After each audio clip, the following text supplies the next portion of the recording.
walaal aad uma sadin marka hore eedayntaas waxba kama jiraan ereyga hadii uu tafsiirkeeda saxda garanayona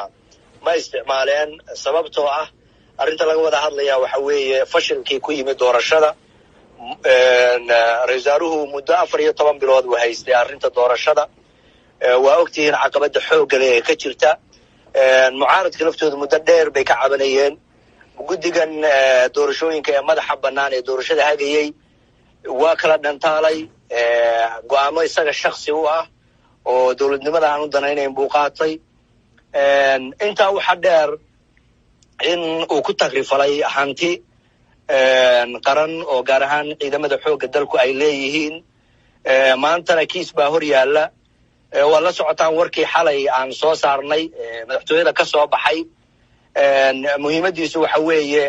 in la isugu yimaado shirweynihii madaxweynuhu uu ku baaqay laga wada hadlo dhinaca doorashooyinka iyo sidii loo dardargelin lahaa maadaama oo isaga ra'iisul wasaarahana uu ku yimi kiiskani waxaa muhiim ah inuu ka dabaasho oo sugo inta kiiskaasi dhammaanayo inta ka horeysana waa la hakiyey awoodiisii iyo shaqadii marka maanta waxa dhacayna dee kama ay duwanayn shaqooyinkii maalinlaha ahaa ee madaxtooyada ka qabsoomayey waxaan intaa idigu darayaa madaxtooyada jamhuuriyadda federaalka ee Soomaaliya waxaa amnigeeda u xil saaran guutada 77aad oo taliye leh nidaamkiisii iyo kala sarreyntii ciidan leh